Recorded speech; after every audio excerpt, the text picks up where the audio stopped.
उत्तर प्रदेश राज्य विद्युत उत्पादन निगम लिमिटेड। दोस्तों, आप सभी का स्वागत करते हैं आपके अपने YouTube चैनल एजुकेशन की 86 में, जो कि हर पल की खबर आपको लेकर देता है सबसे पहले, चाहे आपकी नौकरी से हो चाहे आपके किसी भी एजुकेशन से हो। हम बात करेंगे आज उत्तर प्रदेश की एक ऐसी वैकेंसी के बारे में जिसके लिए वो छात्र भी आवेदन कर सकता है जो कि बिहार, झारखंड, बंगाल या फिर दिल्ली या फिर किसी भी स्टेट से बिलोंग करता है। चाहते हैं अगर आप उत्तर प्रदेश राज्य विद्युत उत्पादन निगम लिमिटेड में यहाँ पे आवेदन करना, तो बिल्कुल आवेदन कर सकते हैं। क्योंकि ये वैकेंसी के बारे में मैंने आपको पहले भी बताया था, ये सारा देखिए डिटेल यहाँ पे पब्लिश नोटिस में चल रहा है, आप भी जाके ऑफिशियली चेक कर सकते हैं। इसके बारे में मैंने आपको बताया था कि इसकी वैकेंसी आने वाली है, लेकिन एक पेपर कटिंग था वो, और उसके बाद ये जब वैकेंसी आई हुई थी मार्च में, तो इसके लिए बहुत सारे छात्रों ने आवेदन भी करना शुरू किया था, लेकिन ड्यू टू कोरोना यहाँ पे इसको रोक दिया गया और कोरोना के चलते इसका डेट भी एक्सटेंड कर दिया गया है। तो एक सुनहरा अवसर है आप लोगों के पास कि जितने भी ये 350 से भी ज़्यादा जो वेरियस पोस्ट है यहाँ पे निकाली गई है, इसके लिए आप आवेदन कर सकते हैं। लेकिन कैसे और कौन? जी हाँ, ये सबसे बड़ा सवाल है कि कौन यहाँ पे आवेदन कर सकता है। तो अपनी योग्यता के अनुसार ही आप यहाँ पे आवेदन कीजिएगा अगर आप योग्य हैं तो। मैं आपको वेरियस पोस्ट बता रहा हूँ, उसकी योग्यता बता दूंगा पहले, तो आप वीडियो को अंत तक देखिएगा अगर आप योग्य हैं। अगर आप योग्य नहीं हैं तो आप वीडियो छोड़कर यहीं से जा सकते हैं, लेकिन आपसे रिक्वेस्ट है कि प्लीज़ वीडियो को अपने दोस्तों के उन ग्रुप में शेयर कर दीजिएगा जो कि उत्तर प्रदेश से हैं, बिहार से हैं, झारखंड से हैं या किसी भी राज्य से बिलोंग करते हैं, तो उनको कम से कम शेयर कर दीजिएगा ताकि वो भी आवेदन कर सकें। चलिए शुरुआत करते हैं एलिजिबिलिटी क्राइटेरिया से। हम लेकर चलेंगे आपको इसकी ऑफिशियल नोटिफिकेशन पे। उससे पहले अगर आप हमारे चैनल पे नए हैं दोस्तों, अगर आप हमारे चैनल पे नए हैं तो प्लीज़ चैनल को सब्सक्राइब कीजिएगा इस बेल के आइकन को दबा के, ताकि हर वीडियो का नोटिफिकेशन आप तक सबसे पहले हमारे चैनल के माध्यम से आपको जा सके। ठीक है, चलिए हम लेकर चलते हैं इसकी नोटिफिकेशन पे, जो कि आपके लिए मैंने इसको डाउनलोड करके रखा हुआ है। तो सबसे पहले तो आप इसके जो लेटेस्ट अपडेट है, यानी कि डेट एक्सटेंड किया गया है, उसका एक ऑफिशियल नोटिस है, वो मैं आपको पहले दिखला देना चाहता हूँ कि ये जो है ऑफिशियल नोटिफिकेशन है। 6 अप्रैल तक इसको आवेदन करना था, लेकिन ड्यू टू कोरोना कोविड-19 इसको 25 मई तक एक्सटेंड कर दिया गया है। और ये देख सकते हैं आप लोग, 5 मई का ही अपडेट दिया गया है, जो कि कल इसको पब्लिश किया गया था ऑफिशियल वेबसाइट पर। ठीक है, तो अब मैं लेकर चलता हूँ इसके ऑफिशियल नोटिस पे। तो ये मैंने इसके ऑफिशियल नोटिफिकेशन को डाउनलोड कर लिया यहाँ पे आपके लिए। मैं आपको साफ साफ बता देना चाहता हूँ, यहाँ पे कुछ असिस्टेंट इंजीनियर के पोस्ट हैं जिसके लिए आपका इंजीनियरिंग डिग्री होना चाहिए। कुछ यहाँ पे अकाउंटेंट यानी कि अकाउंटेंट ट्रेनी का ज़रूरत है, जो कि आपको फाइनेंस या फिर अकाउंट्स में या फिर सीए में आपकी डिग्री होनी चाहिए, या फिर आप एमबीए किए हैं फाइनेंस में तो आप आवेदन कर सकते हैं। कुछ पोस्ट है यहाँ पे दोस्तों असिस्टेंट रिव्यू ऑफिसर्स की, जिसके लिए आपको यहाँ पे डिग्री मांगी गई है और टाइपिंग का नॉलेज होना चाहिए। डिग्री आपकी किसी भी सेक्टर में हो सकती है, ग्रेजुएशन आप सिंपल है तो भी आप आवेदन कर सकते हैं। अगर आप यहाँ पे एलिजिबल हैं दोस्तों स्टाफ नर्स के आवेदन करने के लिए, यानी कि डिप्लोमा कर रखा है आपने नर्सिंग में, तो आप यहाँ पे आवेदन कर सकते हैं।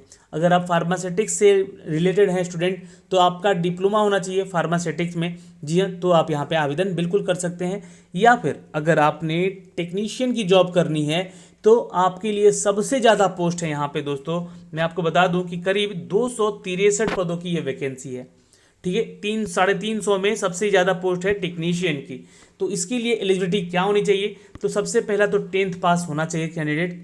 उसके अलावा आपका जो साइंस और मैथ में 10th होना चाहिए, मैथ में साइंस और मैथ होना चाहिए 10th में। ठीक है, ये ध्यान रखिएगा। उसके अलावा क्या होना चाहिए? तो आईटीआई आपका होना चाहिए दोस्तों, किस में? रेलिवेंट ट्रेड्स में।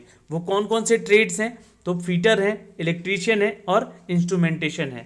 ठीक है, तो ये 3 ट्रेड में आपका क्या होना चाहिए? तो आपके पास डिग्री होना चाहिए आईटीआई का। ठीक है दोस्तों, ऊपर चलते हैं, थोड़ा जो इंजीनियर्स के पोस्ट हैं उसमें बात कर लेते हैं कौन कौन सी जो क्राइटेरिया है उनकी। तो एक मैकेनिकल वाले छात्र, इलेक्ट्रिकल वाले और इलेक्ट्रॉनिक्स एंड टेलीकम्युनिकेशन वाले छात्र जो हैं वो आवेदन कर सकते हैं। साथ ही साथ कंप्यूटर साइंस के भी लिए भी यहाँ पे वैकेंसी जारी की गई है। इसके लिए आप दोस्तों जिनका उम्र सीमा 21 से लेकर 40 साल तक है, यानी कि पोस्ट 1, 2 और 3 के लिए वो आवेदन कर सकते हैं। लेकिन जो छात्र यहाँ पे फीटर के लिए या फिर आप स्टाफ नर्स के लिए आवेदन करना चाहते हैं, तो उसमें आपको 18 से लेकर 40 साल तक एज क्राइटेरिया रखा गया है। लेकिन इस चीज़ का ध्यान रखिएगा, जो भी कैंडिडेट उत्तर प्रदेश से हैं उन्हीं को यहाँ पे जी हाँ एज का रिलैक्सेशन का जो है कि क्राइटेरिया मिल सकता है, आरक्षण मिल सकता है।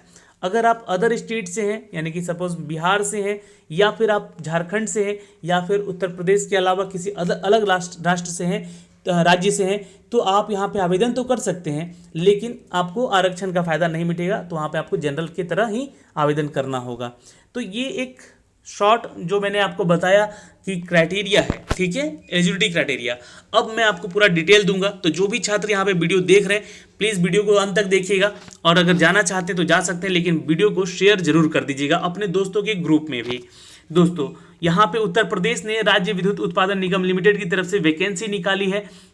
इसमें कहा गया है दोस्तों कि उत्तर प्रदेश राज्य ने विद्युत उत्पादन निगम लिमिटेड के लिए अनारक्षित, अनुसूचित जाति, अन्य पिछड़ा जाति, नॉन क्रीमी लेयर, आर्थिक रूप से कमजोर ईडब्ल्यूएस के छात्र को समूह ख और ग के निम्न रिक्त पदों के लिए सीधी भर्ती का माध्यम से प्रतियोगिता परीक्षा के द्वारा चयन हेतु निर्धारित योग्यता रखने के लिए भारतीय आवेदन ऑनलाइन माध्यम के द्वारा आमंत्रण किया है। यानी कि आप इसके लिए ऑनलाइन अप्लाई कर सकते हैं इस पोस्ट के लिए, इस कंपनी में। जी हाँ, मैं आपको बता देना चाहता हूं कि जो भी छात्र यहाँ पे उत्तर प्रदेश से बिलोंग करते हैं उनके लिए सीधी भर्ती है। जी हाँ, सीधी भर्ती है। जो ख और ग में आपको मेंशन किया गया है पोस्ट का, उनका ये सीधा भर्ती है दोस्तों, ठीक है, याद रखिएगा, ये सीधा भर्ती, इसमें कोई आपको परीक्षा नहीं है, सीधे इंटरव्यू होगा, सीधा आपका यहाँ पे सिलेक्शन होगा, ठीक है, जो उत्तर प्रदेश से है। लेकिन जो अदर स्टेट वाले हैं उनके लिए कुछ क्राइटेरिया अलग रहेगा, ये आप ध्यान रखिएगा। और जो आपके पोस्ट हैं 1 और 2 और 3, इसके लिए ऑल इंडिया से कोई भी कैंडिडेट आवेदन कर सकते हैं।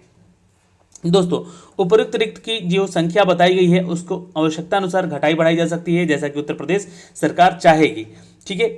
उक्त पदों पर आरक्षण उत्तर प्रदेश के मूल निवासियों को ही अनुमूल्य होगा, यानी कि जो आरक्षण का फायदा उठा पाएंगे वो सिर्फ और सिर्फ उत्तर प्रदेश के छात्र ही उठा पाएंगे। अन्य प्रदेशों के लिए अभ्यर्थी जो होंगे वो अनारक्षित यानी कि जनरल कैटेगरी की तरह समझे जाएंगे, उनका आवेदन भी उसी तरह लिया जाएगा।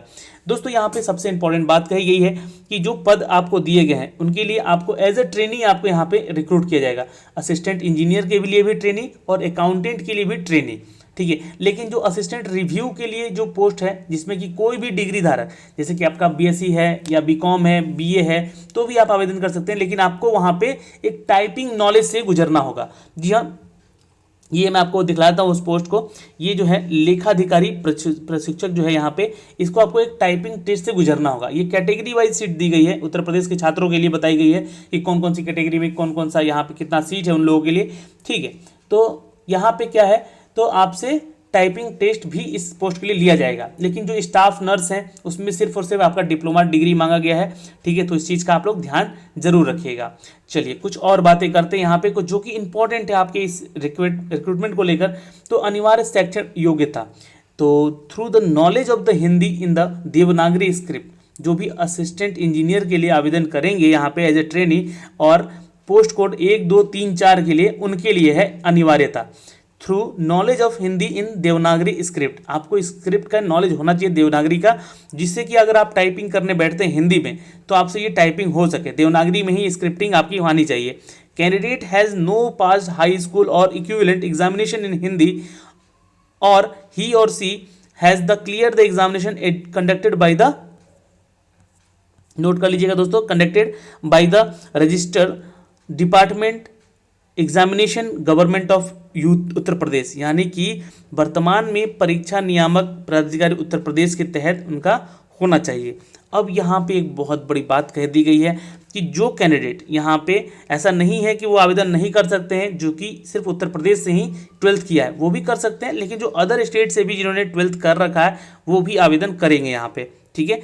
देखिए यहाँ पे साफ साफ लिखा है, if the candidate has not passed high school और इक्विवेलेंट एग्जामिनेशन इन हिंदी और इंग्लिश, हिंदी और अंग्रेजी आपके सब्जेक्ट में नहीं है, तो he has to clear the exam conduct by the registrar, यानी कि आपको एक एग्ज़ाम से यहाँ पे क्लियर करना होगा एक एग्ज़ाम। अगर आप लोगों ने हिंदी और अंग्रेजी का अपने 12th में सब्जेक्ट नहीं पढ़ा है, नहीं रखा था, तो आपको एक एग्ज़ाम से यहाँ पे गुजरना होगा। Clear the exam conducted by the registrar department of education government of Uttar Pradesh, तो जो कि एग्जाम लेगा आपका department of examination government of Uttar Pradesh, यहाँ पे आपका लेगा। Within 3 year of joining a candidate must hold the following qualification, तो इसके लिए ज्वाइनिंग करने के लिए कम से कम आपके पास यहाँ पे देखिएगा जो डिसिप्लिन में आपको बोला गया है, जैसे कि मैकेनिकल के लिए आपको एलिजिबिलिटी जो है ब्रांच मैकेनिकल इंजीनियर होना चाहिए। अगर उसके अलावा जैसे कि मैकेनिकल इंजीनियर के बाद प्रोडक्शन में है, इंडस्ट्रियल में है, या फिर प्रोडक्शन इंडस्ट्रियल इंजीनियरिंग में है, ये सब आपने थर्मा में किया है तो आप भी आवेदन कर सकते हैं।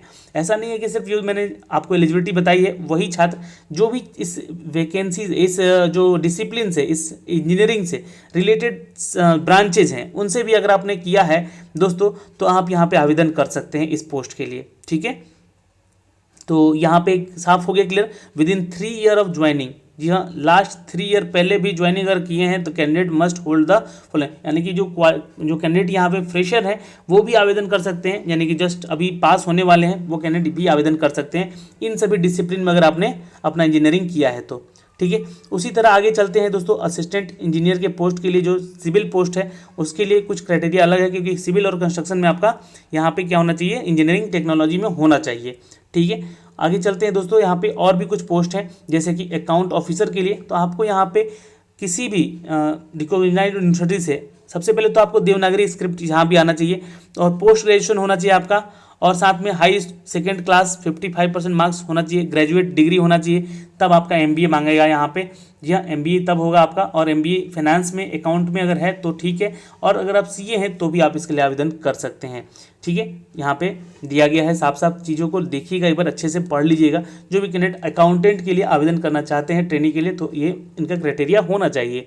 आगे चलते हैं दोस्तों, स्टाफ नर्स की बात करते हैं। यहाँ पे एक्चुअली असिस्टेंट रिव्यू जो ऑफिसर है पोस्ट कोड 7 के लिए, तो यहाँ पे बोला गया कि candidate for the direct recruitment of the post of the services must beside having through the knowledge of Hindi in Devanagari script hold. तो ये आपको हर किसी में मांगा जा रहा है भाई, देवनागरी का स्क्रिप्टिंग आपको आनी चाहिए, लिखना टाइपिंग करना आना चाहिए। स्पीड भी आपको 20 से 25 वर्ड पर मिनट का होना चाहिए, ध्यान रखिएगा, और गुड एक्सपीरियंस वर्किंग और कंप्यूटर पे होना भी चाहिए अगर आप इसके लिए आवेदन कर सकते हैं। इसके लिए कोई भी छात्र आवेदन कर सकता है जो कि ग्रेजुएट है। ठीक है, तो ये ध्यान रखिएगा, ये आपका चौथा पोस्ट था। ठीक है, और आगे चलते हैं, कुछ स्टाफ नर्स के लिए पोस्ट है, जो इसके लिए आपको यहाँ पे उत्तर प्रदेश नर्सिंग काउंसिल और मान्यता प्राप्त नर्सिंग या मिडवाइफरी में डिप्लोमा कर रखा है तो छात्र यहाँ पे आवेदन कर सकते हैं। ठीक है, अगर आपने उत्तर प्रदेश में काउंसलिंग जो काउंसिल है किसका, तो नर्सिंग काउंसिल, उसके लिए आप आवेदन कर सकते हैं दोस्तों। ठीक है, उसके लिए अगर आपने किया आवेदन तो वहाँ से आप आवेदन कर सकते हैं यहाँ पे। ओके, अगर आप फार्मासिस्ट के लिए आवेदन करना चाहते हैं तो डिप्लोमा होना चाहिए आपको, डिस्टेंस में या लर्निंग में भी आपके पास क्वालिफिकेशन होना चाहिए डिप्लोमा या प्रोविजनल का, जिसके लिए आप यहाँ पे आवेदन कर सकते हैं दोस्तों। ठीक है, टेक्नीशियन की बात करें तो यहाँ पे जो कैंडिडेट उत्तर प्रदेश से माध्यमिक शिक्षा उत्तर प्रदेश की हाई स्कूल पास किए हैं गणित और साइंस में, तो वो यहाँ पे आवेदन करेंगे। जो छात्र बाहर से हैं आवेदन करना चाहते हैं तो कर सकते हैं, लेकिन उनको एज ए जनरल यहाँ पे कैटेगरी में रखा जाएगा, और आयु सीमा जो है उनको 18 से 40 ही रखी जाएगी। ठीक है, और जो कैंडिडेट यहाँ पे जो असिस्टेंट इंजीनियर के लिए पोस्ट के लिए आवेदन करेंगे उनको 21 से लेकर 40 साल तक का एज क्राइटेरिया रखा गया है। यहाँ पे ये सारी चीज़ें बताई गई हैं एज क्राइटेरिया को लेकर। अप्रेंटिस जो होना चाहिए दोस्तों आपको यहाँ पे, ठीक है, जो ट्रेड्स में आपका ITI होना चाहिए उसको देख लीजिएगा। आपका यहाँ पे जो ट्रेड है वो फिटर है, और मैंने ऊपर बताया भी था आपको फिटर है। इसके अलावा जो यहाँ पे देख लीजिएगा, यहाँ पे साफ साफ लिखा गया है, ये देखिए फिटर है, उसके बाद आपका हाँ फिटर है, इलेक्ट्रिशियन है, इंस्ट्रूमेंटेशन का है। तो ये सारे चीज़ों में आपका रिलेटिव जो है आपका डिग्री होना चाहिए ITI का भी, तो आप आवेदन यहाँ पे कर सकते हैं। चलिए, तो ये सारी चीज़ें तो हो गई यहाँ पे दोस्तों। ठीक है, अब कुछ बातें कर लेते हैं यहाँ पे एग्जामिनेशन को लेकर। जो लोग एग्ज़ाम देंगे उनका कंप्यूटर बेस्ड टेस्ट होगा। ठीक है, आपसे पासपोर्ट साइज फ़ोटो मांगे जाएंगे आवेदन भरते समय, उस चीज़ का ध्यान रखिएगा। आवेदन शुल्क लगेगा यहाँ पे आपसे 700 रुपये, और जो कैंडिडेट यहाँ पे भरेंगे फॉर्म अन्य श्रेणी के जो उनसे 1000 रुपये लिए जाएंगे। तो यहाँ पे जो SC ST से है कैंडिडेट 700 रुपये देकर फॉर्म भरेंगे, और जो अन्य श्रेणी के हैं वो 1000 रुपये देकर फॉर्म भरेंगे। तो ये आप भर सकते हैं आप ऑफलाइन पेमेंट मोड पे भी, लेकिन आप इस वेबसाइट पे जाके, जो कि मैंने आपको दे दिया डिस्क्रिप्शन में भी इसका लिंक, तो आप वहाँ पे जाके भी सारी चीज़ें देख सकते हैं, चेक कर सकते हैं। ठीक है, ओके। अब कोई दिक्कत हो तो आप लोग कमेंट बॉक्स में कमेंट करके भी पूछ सकते हैं। आयु के बारे में मैंने बता दिया है, एज क्राइटेरिया क्या होगा, एलिजिबिलिटी बता दिया, फीस कितना लगेगा ये बता दिया, और यहाँ पे आवेदन 25 मई से पहले आपको करना, यानी कि लास्ट डेट क्या है वो भी बता दिया। तो ये एक अपडेट था दोस्तों जो कि मैंने आपको अपने इस वीडियो के माध्यम से बताया है। वीडियो कैसा लगा एक लाइक करके जरूर बता दीजिएगा, शेयर कर दीजिएगा अपने दोस्तों के ग्रुप में भी, ताकि वो भी यहाँ पे आवेदन कर सके इन सभी वेरियस पोस्ट के लिए। ओके, चलिए बाय बाय।